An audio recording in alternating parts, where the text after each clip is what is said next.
Welcome back to my channel Bhargav sir. আজকে আমরা পড়ব বিএসসি ম্যাথমেটিক্স অনার্স।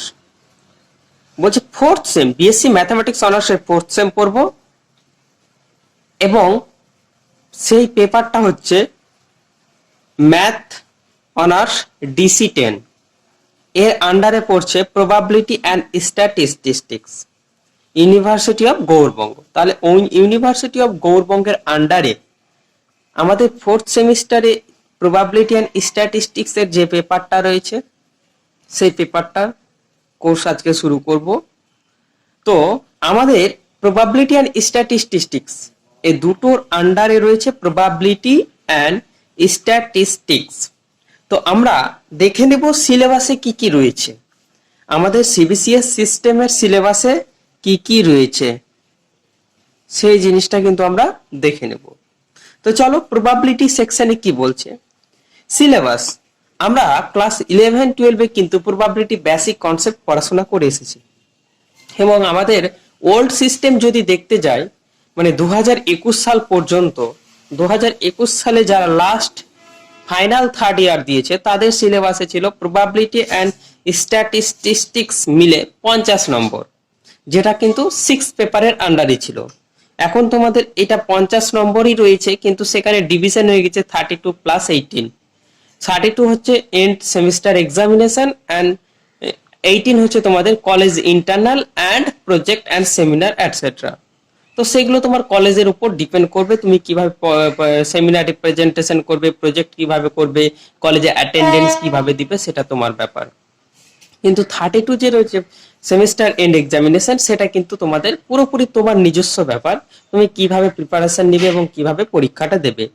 তো এর মধ্যে প্রবাবিলিটি অ্যান্ড স্ট্যাটিস্টিক্স, তো যারা এইচএস মানে 11-12 এ ভালো করে প্রবাবিলিটি কনসেপ্ট ক্লিয়ার করেছো তাদের জন্য তো খুবই ভালো কথা। যারা করনি তাদের করে নিতে হবে। তোমরা 11 এবং 12 এর সৌরেন্দ্রনাথ দে বই বা যারা ইংলিশ মিডিয়াম আছো RD শর্মা এই বইটা পড়লে কিন্তু তোমাদের কনসেপ্টটা ক্লিয়ার হয়ে যাবে। তো আমাদের ওল্ড সিলেবাসে কিন্তু 11-12 এর যা জিনিস ছিল একদম বায়াস থিওরেম পর্যন্ত প্রথম চ্যাপ্টার এবং তারপরে বায়াস থিওরেম পর্যন্ত যে সিলেবাসটা ছিল সেই সিলেবাসটা কিন্তু ছিল। ফলে আমাদের এইচএসএ যাদের কনসেপ্ট ক্লিয়ার হতো না তারা কিন্তু গ্র্যাজুয়েশনে এসে একটা সুন্দর সুযোগ পেত কনসেপ্টটা ক্লিয়ার করা। কিন্তু এখানে যেহেতু সময় কম হওয়ার জন্য সেই কনসেপ্ট কিন্তু ক্লিয়ার করাতে তেমন সুযোগ থাকছে না। তবু আমরা এই যে প্রবাবিলিটি সেকশন রয়েছে এখানে ইউনিট 1 শুরু করার আগে কিন্তু ওটা প্রিলিমিনারি ইন্ট্রোডাকশন বলতে পারি। প্রিলিমিনারি ইন্ট্রোডাকশনের ক্ষেত্রে সেই চ্যাপ্টারটা আমরা সংক্ষেপে আলোচনা করে দেব। তো ফলে সেখানে থেকেও তুমি কিছুটা কনসেপ্ট পেয়ে যেতে পারো। তারপরেও বলবো তোমরা 11-12 বইটা কিন্তু খুঁটিয়ে পড়ো, কারণ এই চ্যাপ্টার প্রবাবিলিটি এমন একটা জিনিস তোমার কনসেপ্ট ক্লিয়ার না হলে তুমি কিন্তু একদমই পারবে না। তোমার তখন প্রবাবিলিটি স্ট্যাটিস্টিক্স দেখে কিন্তু ভয় লাগবে। সেই ভয়টা যারা দূর করতে পারবে তাদের কাছে এই পেপারটা খুবই সহজ। ঠিক আছে, তো আমরা সিলেবাসে প্রথম বলছে স্যাম্পল স্পেস। দেখো ওই যে বললাম না যে প্রিলিমিনারি ইন্ট্রোডাকশন যেটা বললাম, যেটা 11-12 পড়েছো, সেখান থেকে কিন্তু স্যাম্পল স্পেসের জাস্ট কনসেপ্টটুকু নিতে হবে।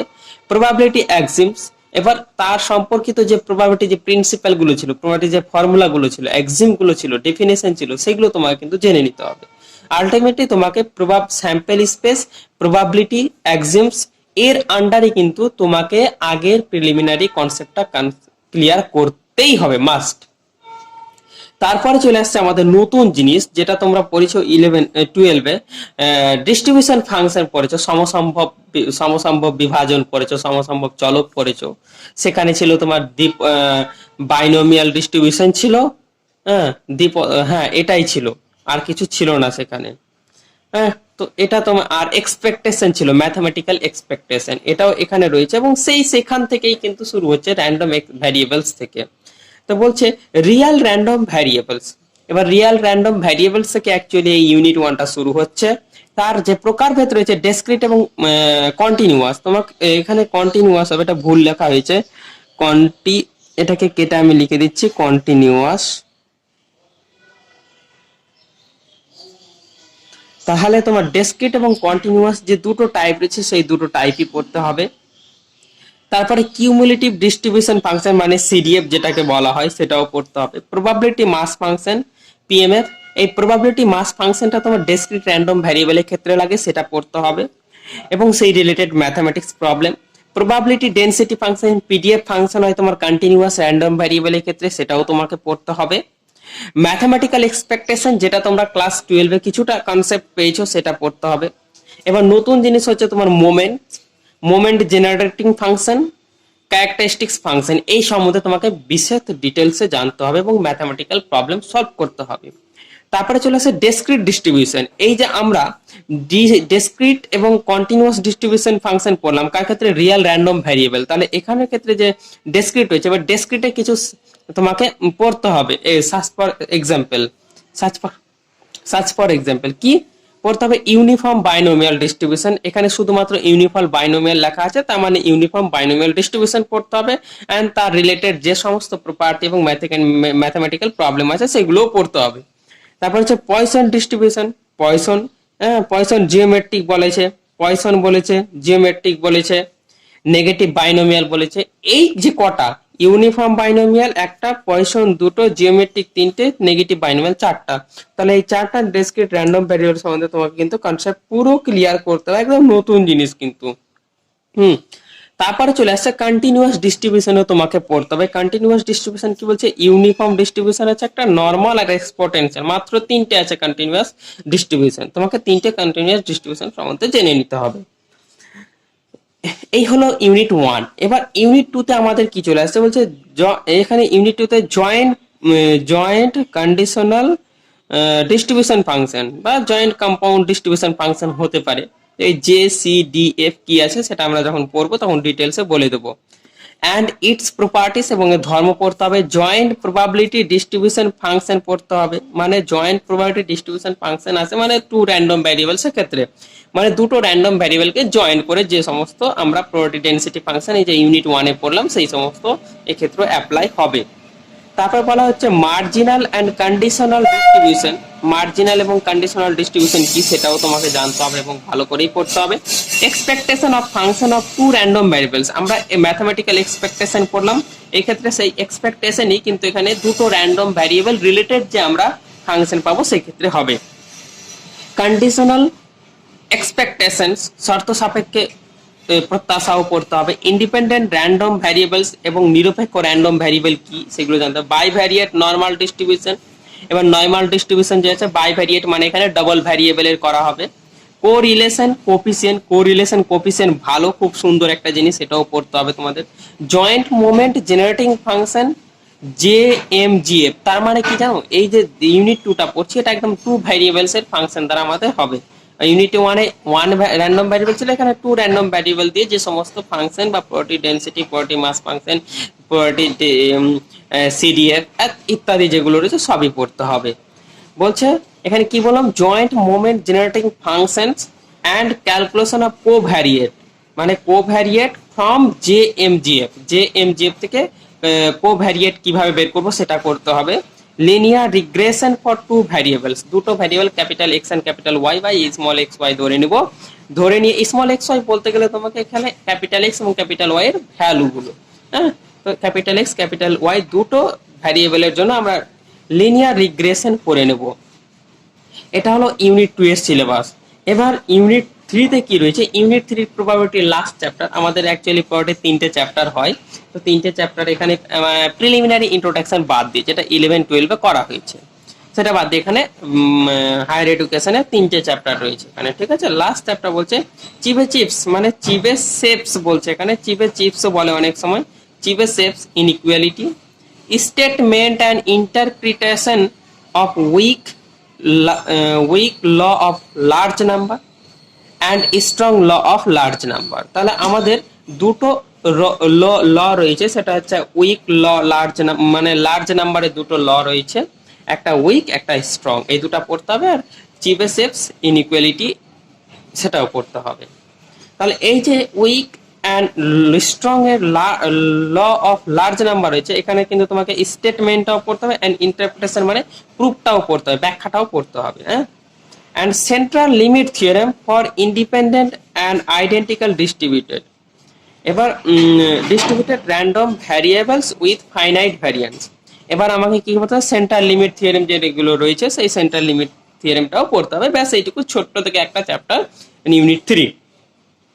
তো এইটা হলো আমার প্রবাবিলিটির একদম সেকশনে একদম 3টে ইউনিট। এগুলো কিন্তু খুব ভালো করে পড়ে নিতে হবে। যতটা সহজে বলে দিলাম ঠিক ততটা সহজে কিন্তু এতগুলো শেষ করা সম্ভব নয়, খুব দ্রুত এবং অনেকক্ষণ ধরে আমাদের পড়তে হবে। প্রফেশনালি পড়ালে বা প্রফেশনালি পড়লে কিন্তু হবে না, পরীক্ষায় নাম্বার তুলবো এই টেন্ডেন্সিতে পড়লে হবে না। তোমাকে ভালো করে জেনে কনসেপ্ট ক্লিয়ার করতে হবে, আদারওয়াইজ প্রবাবিলিটি তোমার হাতের বাইরে বা নাগালের বাইরে চলে যাবে। এরপরে চলে আসছে আমাদের স্ট্যাটিস্টিক্স সেকশন। তাহলে এই সেকশনে কি রয়েছে? তো এই সেকশনে আমরা ক্লাস 11, 12, 9, 10 আমরা 7 থেকেই অ্যাকচুয়ালি স্ট্যাটিস্টিক্স মানে রাশি বিজ্ঞান পড়তে শুরু দিই, এবং আস্তে আস্তে আস্তে আস্তে আস্তে আস্তে আমাদের ক্লাস 12 কিন্তু অনেকটাই প্রিলিমিনারি কনসেপ্টগুলো ক্লিয়ার হয়ে যায়। এবার প্রিলিমিনারি কনসেপ্ট ক্লিয়ার হয়ে যাওয়ার পরে আমাদের তারপরের সেকশন থেকে মানে হায়ার স্টাডি ক্ষেত্রে যে সব তো দরকার সেটা কিন্তু শুরু হচ্ছে। কি হচ্ছে বলছে, র্যান্ডম স্যাম্পেলস। তুমি জানো র্যান্ডম স্যাম্পেলস কি? র্যান্ডম মানে ভ্যারিয়েবল, তাই তো? র্যান্ডম মানে যথেচ্ছভাবে, স্যাম্পেলস মানে যথেচ্ছভাবে স্যাম্পেলস নেবে। এখানে কিন্তু তোমার প্রবাবিলিটি রিলেটেডই চলে আসবে। অ্যাকচুয়ালি তুমি প্রবাবিলিটি প্রিলিমিনারি ইন্ট্রোডাকশনে যে স্যাম্পেল স্পেস পড়লে সেই রিলেটেড এখানে র্যান্ডম স্যাম্পেলস হিসেবে পড়তে হবে। এবার র্যান্ডম স্যাম্পেলস, এখানে স্যাম্পেলস বলছে, স্যাম্পেল স্পেস বলছে না। স্যাম্পেলস মানে তুমি ধরে নাও কোনো একটা ফিল্ডে ইনভেস্টিগেশন চালাবে, তাহলে সেই ফিল্ডের ইনভেস্টিগেশন চালাতে গেলে তো ফিল্ডের সমস্ত এলিমেন্টকে তুমি একে একে হাতে নাতে পর্যবেক্ষণ করতে পারবে না। তখন একটা আদর্শ মানে আইডিয়াল স্যাম্পেল তুলে নেবো, মানে একটা নমুনা তুলে নেবো। হ্যাঁ, সেই র্যান্ডম স্যাম্পেলটা কিরকম সেটা সম্বন্ধে আমাদের কনসেপ্ট করতে হবে। এবার স্যাম্পলিং ডিস্ট্রিবিউশন, এবার স্যাম্পলিং ডিস্ট্রিবিউশন কি সেটাও জানতে হবে। এই দুটো জিনিস মেইন এখানে নতুন সিলেবাসে স্ট্যাটিস্টিক্সের। এবার তারপরে চলে আসছে আমার এস্টিমেশন বলে একটা চ্যাপ্টার রয়েছে। সেই এস্টিমেশন চ্যাপ্টার থেকে আমাদের শুরু হচ্ছে unbiasedness, consistency, the method of moments and the method of maximum likelihood estimation, confidence intervals for parameters in one sample, problems of normal population. তো তোমাদের টেনশনের কোনো কারণ নেই। এস্টিমেশনটা যদি তুমি একবার বুঝতে পারো, তুমি যদি প্রবাবিলিটি যতটুকু বুঝেছো সেটা যদি বুঝতে পারো, আশা করি এস্টিমেশন চ্যাপ্টারটা খুব একটা হার্ড লাগবে না, সহজে চ্যাপ্টার বলতে পারো। তাহলে যেটুকু বললাম এই জিনিসটুকু রয়েছে এস্টিমেশনে। তারপরে দেখো কি রয়েছে, তারপরে রয়েছে তোমার confidence intervals for proportions problem. তাহলে প্রপোর্শনস আর প্রবলেমস এর জন্য যে কনফিডেন্স ইন্টারভ্যাল নির্ণয় করতে হবে, সেই রিলেটেড ম্যাথমেটিক্স প্রবলেমগুলো আমাদের সলভ করতে হবে। হ্যাঁ, তারপরে চলে আসছে টেস্টিং অফ হাইপোথিসিস। তাহলে টেস্টিং অফ হাইপোথিসিস কি? আমি বিশেষ ডিটেলসে বলবো না এখন, কারণ আমরা পড়ার সময় সমস্ত কিছু জানবো। তাহলে আমি যদি ডিটেলস বলি তাহলে ভিডিওটা বড় হতে থাকবে। তাহলে বলছে টেস্টিং অফ হাইপোথিসিস মানে হচ্ছে নাল অ্যান্ড অল্টারনেটিভ হাইপোথিসিস। হ্যাঁ, এই দুটো জিনিস আছে। দ্য ক্রিটিক্যাল অ্যান্ড অ্যাসেপ্টেশন রিজিয়নস আছে, টু টাইপস অফ ইরর। আমাদের যে হাইপোথিসিস টেস্ট করতে গিয়ে কয় ধরনের ইরর আসবে সেখানে টু টাইপস ইররের কথা বলা হয়েছে। নেইম্যান পিয়ারসন ফান্ডামেন্টাল লেমা, এই যে নেইম্যান পিয়ারসন ফান্ডামেন্টাল লেমা সেটাও আমাকে ডিটেলসেই পড়তে হবে। Test for one sample problems, এবং ওয়ান স্যাম্পল প্রবলেমের জন্য যে সমস্ত টেস্ট রয়েছে সেগুলো। ফর নর্মাল পপুলেশনের জন্য test for proportion chi square goodness of fit test and its application. তাহলে এইটুকু হচ্ছে আমাদের স্ট্যাটে দুটো চ্যাপ্টার দিয়েছে। ওল্ড সিলেবাসে কিন্তু অনেকগুলো method of least square method, মানে কার্ভকে ফিটিং করার জন্য যে লিস্ট স্কোয়ার মেথড ছিল সেটা ছিল, রিগ্রেশন কোফিসিয়েন্ট ছিল, রিগ্রেশন কোফিসিয়েন্ট লাইন তোমাদের তুলে দিয়েছে, যদিও প্রবাবিলিটি হালকা থেকে আছে যেটা বললাম। তো এই জিনিসগুলো তুলে নিয়েছে তোমাদের। হ্যাঁ, তো এই জিনিসগুলো আমাদের তুলে নিয়েছে। তো আমাদের দুটো চ্যাপ্টার দিয়েছে, যেহেতু তোমাদের 6 মাসের মধ্যে ম্যাক্সিমাম 4 মাস পড়ার সময় পাওয়া যায়। হ্যাঁ, তো 4 মাসে ধরে এই সিলেবাসটা মোটামুটি করা হয়েছে। এবার আমাদের উদ্দেশ্য হচ্ছে এইটুকু যে সিলেবাস, এইটুকু সিলেবাসটা পড়বো কিভাবে। তা আমি তোমাদের যেভাবে পড়াবো, দেখো বাজারে অনেক বই রয়েছে। অমিতাভ গুপ্তার বই রয়েছে, প্রবাবিলিটির প্রচুর বই রয়েছে, এবং অরূপ মুখার্জি, এটা বিখ্যাত এবং আগে পাস কোর্সের জন্য বইটা চালু ছিল। সেটা হচ্ছে ডক্টর অরূপ মুখার্জির প্রবাবিলিটি অ্যান্ড স্ট্যাটিস্টিক্স। হ্যাঁ, তো আমাদের গৌরবঙ্গ ইউনিভার্সিটি হুবহু কমন দেয়, হুবহু কমন এবং হুবহু প্রায় প্রশ্ন তুলে তুলে দেয়, সেটা হচ্ছে probability and statistics, doctor Arup মুখার্জির বই থেকে। আমি বিগত বছরগুলিতে দেখেছে গৌড়বঙ্গ ইউনিভার্সিটি তোমার 2008 সালে স্থাপিত হয়েছে। তো 2008 সালের পর থেকে যত কোশ্চেন আছে সমস্ত কোশ্চেন দেখবে যে তোমার ডক্টর অরূপ মুখার্জির বই থেকে তুলে তুলে দিয়েছে। এবং কিছু কিছু কোশ্চেন থাকে যেগুলো কিন্তু ডক্টর অরূপ মুখার্জির বইয়ে পাওয়া যায় না, কিন্তু সেগুলো তোমার কোনো বইয়ে খোঁজারও দরকার নাই, কারণ তুমি নিজেই সলভ করতে পারবে যদি তোমার কনসেপ্ট ক্লিয়ার থাকে। হ্যাঁ, কারণ ডক্টর অরূপ মুখার্জির বইয়ে সমস্ত ধরনের কোশ্চেনের টাইপই দেওয়া আছে। এবার তারপরে একটা বই আছে যেটা অমিতাভ গুপ্তা, এই বইটাও খুব ভালো, এই বইটা প্রবাবিলিটি পাওয়া যায়। এখানেও কিন্তু অনেক ভালো ভালো করে করে দেওয়া আছে। তো তুমি যে কোনো একটা বই ফলো করতে পারো, ডক্টর অরূপ মুখার্জির বা অমিতাভ গুপ্তা। তাহলে অমিতাভ গুপ্তার যে বইটা আছে সেটা করলেও হবে, ডক্টর অরূপ মুখার্জি করলেও হবে। তো আমি যেটা করাই ডক্টর অরূপ মুখার্জি, আমি এই বইটাকেই ফলো করাই, এক্সারসাইজ সমস্ত কিছু এখান থেকেই করাই। এবং তার সাথে যেটা তোমাকে করতে হবে, previous years question university of Gour Banga, তাহলে ইউনিভার্সিটি অফ গৌড়বঙ্গের আন্ডারে যে প্রিভিয়াস কোশ্চেন গুলো আছে সেগুলো কিন্তু করাবো। হ্যাঁ, এগুলো তোমাকে করে নিতে হবে, এগুলো তুমি অটোমেটিক পেয়ে যাবে, কোনো প্রবলেম নেই করার সময়। এবং 3 নম্বর বলছে other source of MCQ and MSQ for college internal examination and MSc entrance. এবার কলেজ ইন্টারনাল যে এক্সামগুলো নেয় স্যাররা ক্লাস টেস্ট হওয়ার সময়, সেখানকার জন্য আমাকে পড়তে হবে কিছু এমসিকিউ পেপার পড়তে হবে আর এমএসকিউ কোশ্চেন পড়তে হবে। এবার এমসিকিউ এবং এমএসকিউ তোমরা যে এখানে করবে কলেজ ইন্টার্ন এক্সামিনেশনের জন্য, এটা কিন্তু তোমার অল ফিউচারের জন্য প্রিপেয়ার্ড হয়ে গেল। এসএসসি বলো, জ্যাম বলো, নেট বলো, সেট বলো, সমস্ত কিছুর জন্য যেটুকু সিলেবাসের মধ্যে আছে তোমাদের সেইটুকু ক্লিয়ার হয়ে যাবে। হ্যাঁ, এইটুকু হচ্ছে আমার বলা। তো যারা এখন পর্যন্ত চ্যানেলটা সাবস্ক্রাইব করনি তারা চ্যানেলটি সাবস্ক্রাইব করবে এবং পাশে থাকবে। নিত্য নতুন নোটিফিকেশন পাওয়ার জন্য বেল আইকনটি প্রেস করে রাখবে। আমি যখনই ভিডিও আপলোড করবো তখন তোমরা নোটিফিকেশনটা পেয়ে যাবে। তো এটা আজকে সিলেবাসটা দিলাম, এরপর কিন্তু আস্তে আস্তে আমাদের প্রত্যেকটা লেকচার 1, লেকচার 2, লেকচার 3 করে তোমরা পেতে থাকবে, যেভাবে আমরা ফাংশন অফ সেভারেল ভ্যারিয়েবলস করেছিলাম লেকচার 1, লেকচার 2, লেকচার 3 করে, এরকম করে এখানেও পেতে থাকবে, কোনো প্রবলেম হবে না। আগেই বলছি তোমরা 11-12 এর বইটা কিন্তু খুব সুন্দরভাবে পড়ো, আদারওয়াইজ কিন্তু প্রবাবিলিটি কনসেপ্ট তৈরি করা প্রচুর চাপ। আর তোমাদের একটা গুড নিউজ বলে দিচ্ছি, গুড নিউজটা হচ্ছে এই যে পেপারটা রয়েছে, এই পেপারটা কিন্তু যারা এসএসসি সিজিএল মানে এসএসসি স্টাফ সিলেকশন কমিশন যে পরীক্ষাটা নিয়ে থাকে কম্বাইন্ড গ্রাজুয়েশন লেভেলের, সেইখানে যদি স্পেশালিস্ট মানে স্ট্যাটিস্টিক্যাল জুনিয়র অফিসার হতে চাও, সেখানে কিন্তু এই পেপারটা 100 নম্বরের, মনে হয় 100 নম্বরের রয়েছে। হ্যাঁ, তোমরা সিজিএল পড়লেও কিন্তু এই পেপারটা ভালো করে পড়লে একটা স্ট্যাটিস্টিক্যাল জুনিয়র অফিসার হতে পারবে, যেটা কিন্তু খুবই মূল্যবান। ঠিক আছে, তো আজকের ভিডিও এইটুকুই রাখলাম, সমাপ্ত। বাই বাই, টাটা, আবার দেখা হবে পরের ভিডিওতে।